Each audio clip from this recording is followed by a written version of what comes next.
Yeah, I definitely wanted to try everything.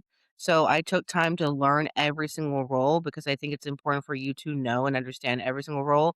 But I knew very, very quickly that I'm not a fan of underwriting and I don't I can dissect an underwriting, but I knew that teaching people financial literacy and getting them to invest was one of my favorite things in the world.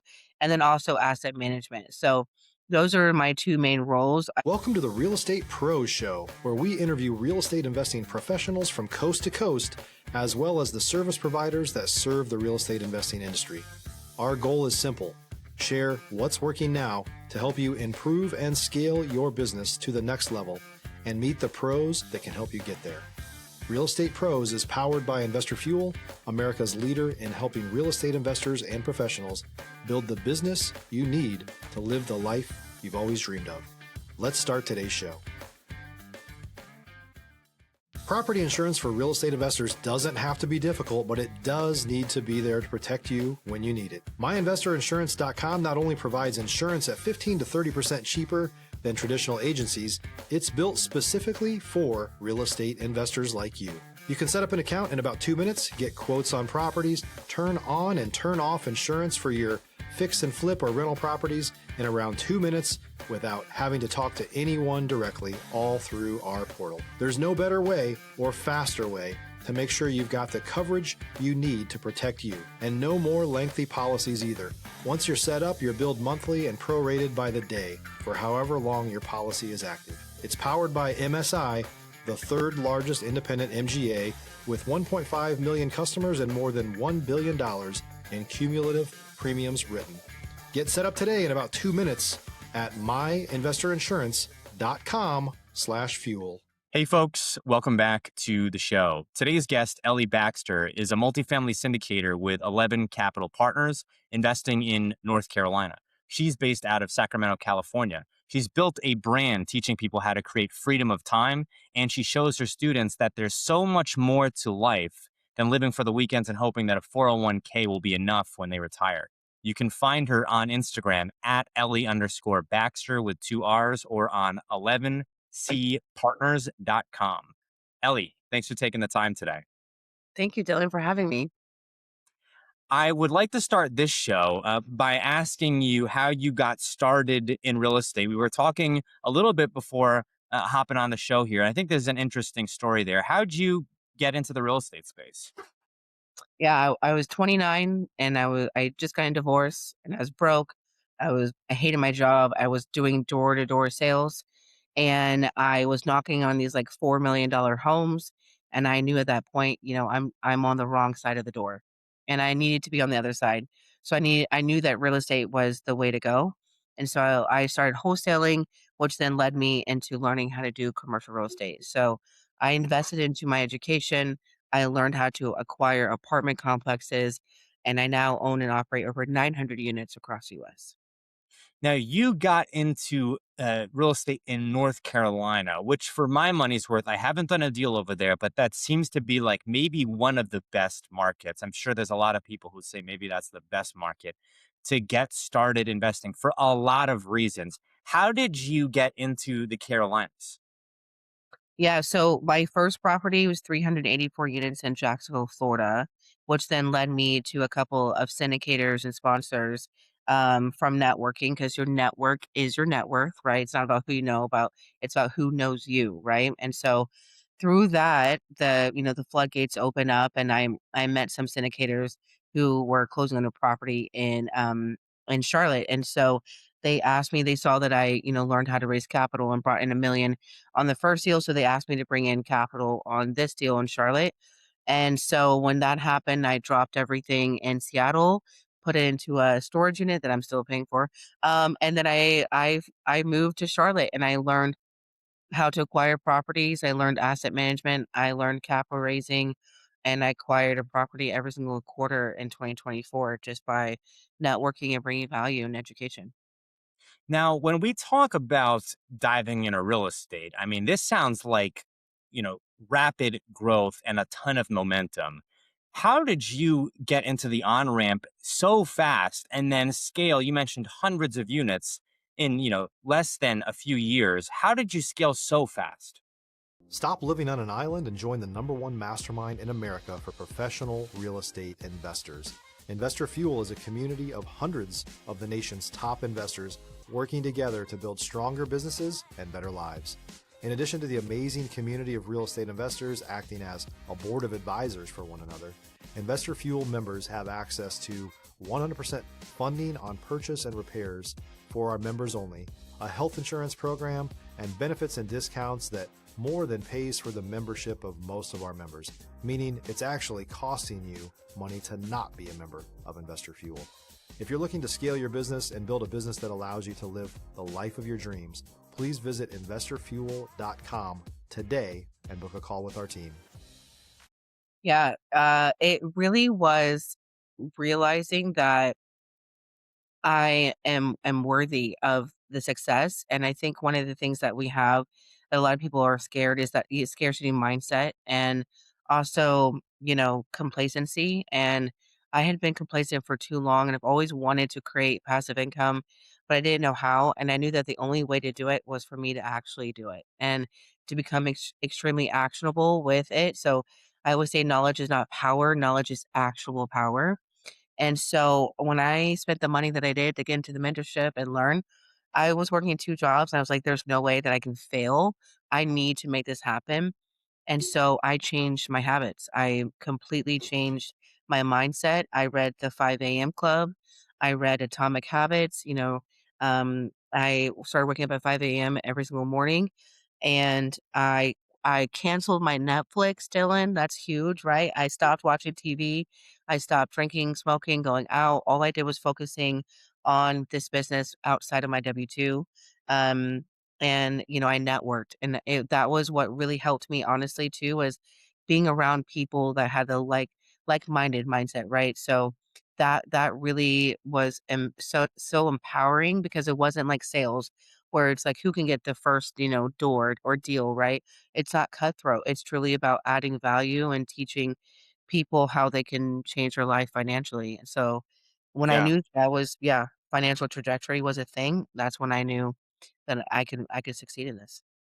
Now, when we talk about multifamily specifically, there's so many sides to this game. There's the acquisition side, there's underwriting these deals, there's managing projects, right? Just because you can acquire the deal doesn't mean that you can successfully value add, manage contractors, hold the property for 5 years while you're waiting for the exit, right?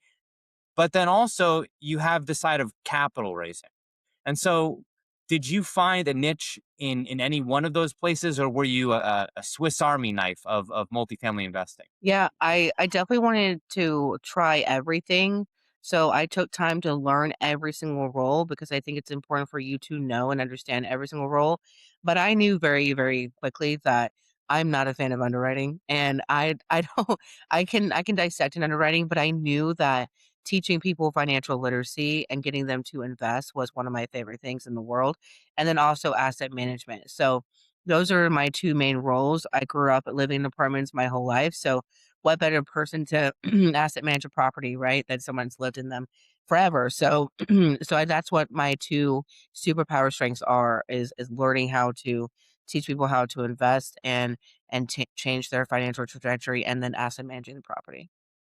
Now, I want to pivot a bit here and ask you about single family versus multifamily investing. There's a lot of people who may be looking at getting into real estate investing and are trying to determine, what is the first investment that I make? Do I buy, a long term, year to year lease, single family home, investment property for myself, self manage it? Do I buy, some small multifamily, whether that's duplex, triplex, quadplex, or do I somehow find a way to find people who will invest with me or maybe invest with others and buy 50 units and hire a property manager and then uh, co- you know oversee the property manager? What would be your advice for folks who are really trying to piece together where they get started investing? Yeah, that's a great question. So I think that it's totally great idea for you to start, if you wanna do smaller, multifamily. I, in my opinion, don't think starting out in single family is the best idea, and here's why. if you buy a property or flip it or burn it, whatever you do, right? Or let's say you do short-term rental, and let's say your tenant stops paying rent. Well, what does that do? That affects your cash flow. If you're looking for consistent, high quality leads, look no further than Investor Machine. Investor Machine isn't just another agency, it's the most sophisticated, data driven lead generation company on the planet for real estate investors, and serves the role of being not just a lead generator for your business, but a marketing partner that is helping you achieve your goals along the way. Go to investormachine.com to learn more and schedule a call with our team today.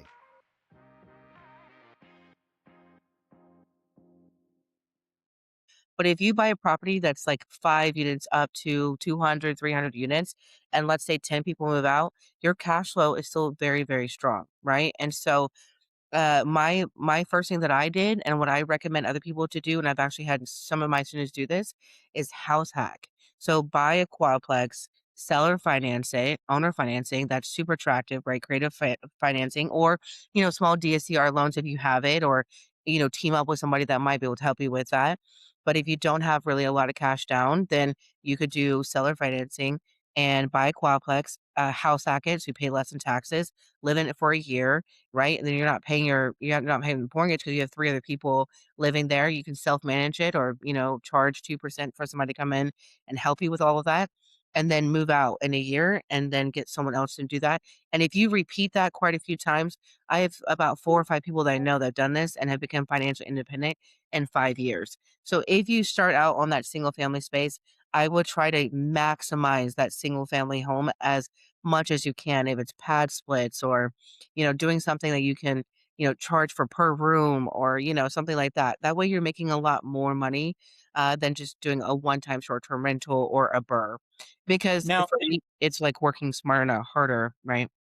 for sorry to cut you off. For folks who are looking at that and say, okay, well, I'll start with, let's say a triplex, or house hack my way, and I'll live in one unit, rent out the other two, or the other three.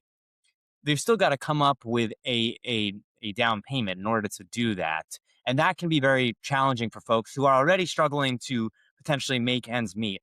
What advice do you have, both maybe through lived experiences, for how folks can get that, whatever it is, 3 to, in many cases, 10% down that they might need in order to qualify for, some of these loans? Yeah, I mean, there's a definitely quite a few options. I think the one of the biggest thing is that if you find somebody that could front it for you and then just pay them off, essentially kind of like hard money, but really it's more like just, kind of almost like a joint venture, you would say. And find somebody that you can trust, and that trusts you to do it. I've had multiple people do that where they come in and put down the down payment and then you just pay them off throughout the next, year or so. And networking is massive. That's a really great way to do it.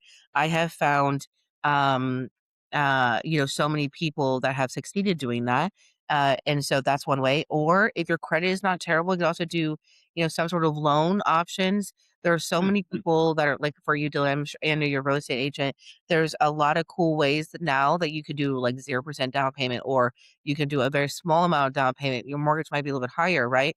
But there's very creative ways for you to do it. So I would say it's not I can't do it, it's how can I, right? So just figuring out a way to be able to come up with that. But there's so many options. Those are just a couple of ways to do it. Or you also think bigger and you buy yourself a 50 unit and you find a sponsor. And the sponsor will come in and be the guarantor, KP, and you don't have to put any money down because you're raising it through capital raising. I mean, that's one of the benefits of going bigger, right? And people talk about, being able to have management, but then also too, you have deeper pockets and more sophisticated investors. So there might be some level, certainly is some level of learning curve just in getting in front of that type of person, being able to hold the conversation. But if you have that skill and you're lacking maybe the nest egg for the investment, bringing that deal to them can of course be a win-win. I would like to pivot here though, Ellie, and ask you specifically about the capital raising portion of it, because I know that there's a lot of people, who may be excellent in one area and may struggle with raising capital. What's your feedback to folks who are maybe already investors, but they're looking to now start raising capital for larger deals? If you're a new or newer real estate investor looking to launch or grow your real estate investing business, please check out Investor Fuel Club. It's a coaching community, but unlike anything you've ever seen before. And you can actually partner with members of our mastermind from coast to coast on deals right in your market. There's no better opportunity to build a consistent business than to literally partner with pros to help you avoid costly mistakes, avoid the need for capital to do deals, and help you eliminate your fears as you're starting your business. Learn more about Investor Fuel Club at investorfuel.com/club. Yeah. So your network is your net worth. Your first impression is huge. Fake it till you make it, and um, imposter syndrome. All of these things happen when you're raising capital. And when you're starting to do that, it truly is about knowing your worth, knowing that even if you say, "Hey, a multifamily investor and I teach people how to do this," that you're extremely confident about it because a lot of your friends and family might know you as like just a door to door salesperson, right? When I first started, I was just a door to door salesperson, but I'm so much more than that, and so are you, right? And so having that mindset of that you are truly teaching someone an opportunity to change their financial future, right? And so there's a couple of times when I'm talking to high net worth individuals that I was like screaming inside, like, what am I doing? I'm such an imposter. Like, am I really, I don't really know what I'm doing, right? But you do, and you're manifesting that and you're teaching people. So it's really important that you teach yourself financial literacy. I do actually have my own coaching where I teach people all of the things on raising capital and truly how to find somebody, from a Starbucks line, right? And then unfortunately, I do drink Starbucks every day, all day. That's my thing. And so, getting from somebody, this has actually happened to me before, in line at a Starbucks, to bring in capital, right? And so not being afraid to talk to people and really truly finding out how you can add value to them. It's not about just, trying to gain access to their capital. It's truly building relationships with these people because we're all here on this earth together. And it's like, how can we help each other? And that's my biggest thing. And to take away for somebody who is learning it, it's not about, Yeah. how do I ask people for money? No, it's how can I build a relationship with somebody and teach them how I can maybe change their financial future? And that right there will make it so much easier for you to give them the opportunity. Yeah, I agree 100% with everything you said. And when you mentioned Starbucks and held up the cup, I sometimes laugh because there's this idea floating out there that, younger people specifically can just stop drinking, high end coffee and they'll save up the down payment for a home. And that's the answer to everything. It's just pinch pennies. And I'm thinking, like, are people aware how much a penny pinching needs to happen in order to save up, several potentially tens of thousands of dollars? Like that's not just, a couple mornings off. You know what I mean? And not just that, there's this element which you mentioned perfectly, which is there's a valuable social component of that time. Like, let's take real estate out of it. That can be the one piece of, moment of peace that someone has in their day before they head into work, and they're seeing people that they see in line all the time, and so that is valuable to some people. Take that away from them, I think we're oversimplifying it. It's kind of like saying, oh well, I didn't drink Starbucks when I bought my house however long ago, so maybe if you just didn't do that, it would be easy for you as well. To me, that's not exactly the greatest advice that I hear floating around. Right. And we don't even have pennies anymore. So we can't pinch pennies. So Right, pinch me. yeah, it's OPM, other people's money. That's exactly how you do it. You don't need to use your own capital. Now, specifically when we're talking about multifamily investing, one of the big things that I've heard through talking with so many investors and then also through seeing it is how much multifamily is going up all across the country. I'm in Texas, you're investing in North Carolina. I'm sure that there's a lot of differences, but some similarities. There seems to be multifamily housing going up everywhere wherever there's available space in the country. And that does a number of things. Number one, it makes it more competitive. It secondly is that, folks who may have invested 5 years ago, 6 years ago, those could be potentially be some distressed investors because they might have taken out variable rate debt. They wouldn't have predicted this much or this level of investing from competitors. And then two, rents in many cases due to the development are stabilizing or in some cases going down. Are you seeing this as well when you're looking at these deals? And how does this affect you as an investor? Yeah, wow, great question. So, we do buy specific type properties. So we buy type C properties or type B, and we turn them into a B or an A. So when it comes to, and typically they're under market rents. So I am huge in CoStar. If you, I'm sure you're familiar with dealing with CoStar, but it's the number one market analysis report in the U.S. And we invest in that. Love and Capital invest in this because we truly care about how the market is performing, and we look at those things, right? We look at opportunity zones. We look at, how many, new builds are happening around the area. We're currently closing our sixth property in Charlotte, right outside of Charlotte, and there's only two new properties being built around the area. We look at the market trends, not even at the time of purchase, but throughout the entire whole time, which is 5 years, to see what kind of competition that we might have. But here's the best part about it is that when we buy properties that are type C or type B and we renovate them from classic to premium, we are still under market rent because we are force appreciating. So we're conservatively underwriting it to where we're increasing rents, so that people don't just leave, and we increase them by like $200, right? And so my question to a lot of the people is, would you rather move into a brand new apartment that's completely, class A and spend typically more than market rent?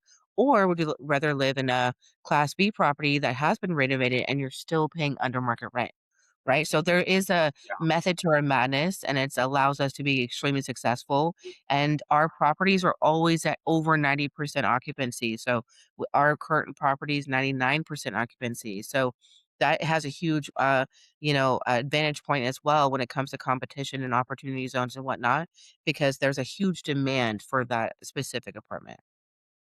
We are coming up on time here, Ellie. Any new projects that you're working on? And then also, what's the best way for folks to get in contact with either you or your team? Yeah, so we are currently working on a property outside Charlotte. It is a 506B, right? So I can't talk about it, but it is a phenomenal opportunity. It's extremely successful already. So reach out to me for more details on that. And then I also teach people how to raise capital. I teach people how to source. I teach people how to do everything for a lot less than what a lot of the bigger companies do, like that 40,000, right? Because I don't believe so much in the dollar. I believe in the partnership, because the value that I bring to you can bring right back to me, and we can work together on future deals.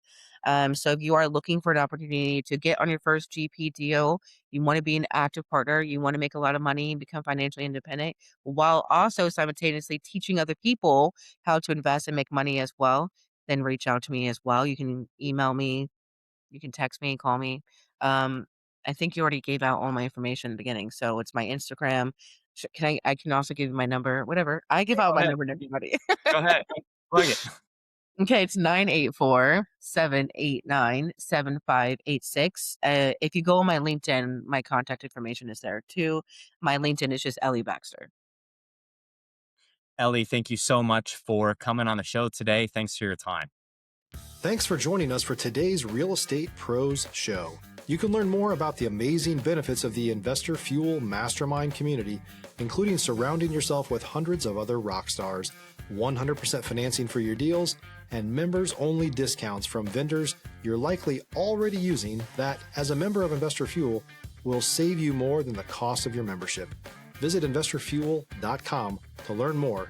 If you're interested in joining us as a guest of this show, please visit investorfuel.com/pros to apply. You can also check the show notes for access to free resources, how to get access to world-class lead generation, and much more. Don't forget to subscribe so you never miss another episode. Have a great day. We'll see you on the next show.